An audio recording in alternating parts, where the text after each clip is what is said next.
ನಮಸ್ಕಾರ ಎಲ್ಲರಿಗೂ. Hello everyone, welcome back to my Nudi Kannada channel. ಈ ವಿಡಿಯೋದಲ್ಲಿ ನಾನು ಗ್ರೇಡ್ 1 ಸವಿ ಕನ್ನಡ ಟೆಕ್ಸ್ಟ್ ಬುಕ್ಕಿನ ಪಾಠ 1 ಬಣ್ಣದ ಹಕ್ಕಿ ಇದರ ಚಟುವಟಿಕೆ ಅಭ್ಯಾಸವನ್ನು ಹೇಳಿಕೊಡುತ್ತಿದ್ದೇನೆ. In this video I am going to do exercise ಅಭ್ಯಾಸ from grade 1 Savi Kannada text book ಪಾಠ 1 ಬಣ್ಣದ ಹಕ್ಕಿ. ಇಲ್ಲಿ ನಾವು ಫಸ್ಟ್ ಪದಗಳ ಅರ್ಥಗಳನ್ನು ನೋಡೋಣ. ವೇಳೆ ಅಂದರೆ ಕಾಲ ಆರ್ ಸಮಯ. Any one you can write time meanings in English. Next is ಹಚ್ಚು ಅಂದರೆ ಸೇರಿಸು ಅಥವಾ ಅಂಟಿಸು ಅಂದರೆ ಸ್ಟಿಕ್.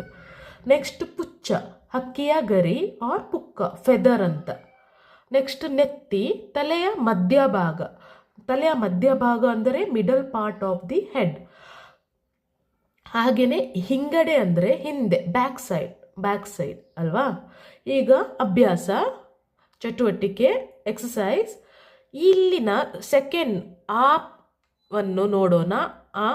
ಮೇನ್ ಈ ಪ್ರಶ್ನೆಗಳಿಗೆ ಒಂದು ಪದದಲ್ಲಿ ಉತ್ತರ ಬರೆಯಿರಿ. We have to answer this question answers in one word. Okay, first question is ಮಗು ಯಾವ ಹಕ್ಕಿಯನ್ನು ಕರೆಯುತ್ತಿದೆ? ಮಗು ಅಂದರೆ child. Which bird is calling child? Which ಹಕ್ಕಿ ಅಂದರೆ ಬರ್ಡ್. ಯಾವ ಹಕ್ಕಿಯನ್ನು ಕರೆಯುತ್ತಿದೆ ಮಗು ಬಣ್ಣದ ಹಕ್ಕಿಯನ್ನು ಕರೆಯುತ್ತಿದೆ. ಬಣ್ಣದ ಅಂದರೆ ಕಲರ್ಫುಲ್ ಬರ್ಡ್. ಮಗು is calling colourful bird. Second question, ಅವ್ವ ಎಲ್ಲಿಗೆ ಹೋಗಿಹಳು? ವೇರ್ ಡಿಡ್ ಅವ್ವ ಈಸ್ ಮದರ್ ಶಿ ಗೋ? ಅವ್ವ ನೀರಿಗೆ ಹೋಗಿಹಳು. ಅವ್ವ ನೀರಿಗೆ ಅಂದರೆ ನೀರು ತರಲು ಹೋಗಿಹಳು. ಥರ್ಡ್ ಕ್ವಶನ್, ಮಗು ತಿನ್ನಲು ಏನನ್ನು ಕೊಡಿಸುವೆನು ಎಂದಿತು? ಮಗು ತಿನ್ನಲು ಏನನ್ನು ಕೊಡಿಸುವೆನು ಎಂದಿತು? ಮಗು ತಿನ್ನಲು ಹಣ್ಣು ಮೀನ್ಸ್ ಫ್ರೂಟ್ ಕೊಡಿಸುವೆನು ಎಂದಿತು. ಮಗು said that I will give you fruit to eat. Fourth one, ಮಗು ಇಬ್ಬರು ಕೂಡಿ ಯಾವ ಕಡೆಗೆ ಹಾರುವಪ ಎಂದು ಕರೆಯಿತು? ಮಗು ಇಬ್ಬರು ಕೂಡಿ ಮುಗಿಲಿನ ಕಡೆಗೆ ಹಾರುವಪ ಎಂದು ಕರೆಯಿತು. ಅಂದರೆ ನಾವಿಬ್ಬರು ಸೇರಿ ಎಲ್ಲಿಗೆ ಹಾರುವ ಅಂದರೆ ಫ್ಲೈ. ಎಲ್ಲಿಗೆ ಹಾರುವ ಎಂದು ಮಗು ಹೇಳಿತು? ಮುಗಿಲಿನ ಕಡೆಗೆ. Towards the sky let's fly. Okay, let's fly towards the sky. ಮಗು ಅಂದರೆ baby said to the bird. Understood?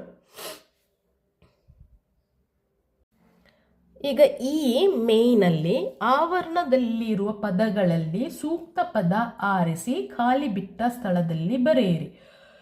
Fill in the blanks. They have give options. We have to choose the correct word.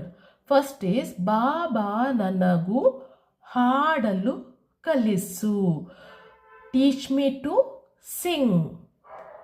Next, ಅಪ್ಪನು ಪೇಟೆಗೆ ಹೋಗಿಹನು. ಪೇಟೆಗೆ ಅಂದರೆ shop R to ನಗರ, ಪೇಟೆಗೆ to market. Third one, ನನಗೂ 2 ರೆಕ್ಕೆಯ ಹಚ್ಚು ಅಂದರೆ ಸ್ಟಿಕ್. What to stick? ರೆಕ್ಕೆ feather. Fourth one, ನೆತ್ತಿಯ ಮೇಲೆ ಜುಟ್ಟನು ಹಚ್ಚು. ಜುಟ್ಟು ಅಂದರೆ ಬ್ರೈಡ್, ಆಕ್ಚುಲಿ ಅಚ್ಚು. ಲಾಸ್ಟ್ ಒನ್, ಮುಗಿಲಿನ ಕಡೆಗೆ ಹಾರುವ ಬಾ. Let's fly towards the sky. Next ಈ ಪ್ರಾಸ ಪದಗಳನ್ನು ಹೇಳು. Rhyming words. These are the rhyming words we have to read. Let's read now. ಹಾಡಲು ಹಾರಲು, ಹಚ್ಚು ಚುಚ್ಚು, ಅಲ್ಲಿಂದಿತ್ತ ಇಲ್ಲಿಂದಿತ್ತ. ಎಲ್ರಿಗೆ ಅರ್ಥವಾಯ್ತಂತ ಭಾವಿಸುತ್ತೇನೆ ನಾನು ಎಕ್ಸ್ಪ್ಲೇನ್ ಮಾಡಿದ್ದು. I hope every one understood this exercise. For more videos, please subscribe to my YouTube channel as well as follow my Facebook page. Name is Nudi Kannada channel. Thanks for watching this video.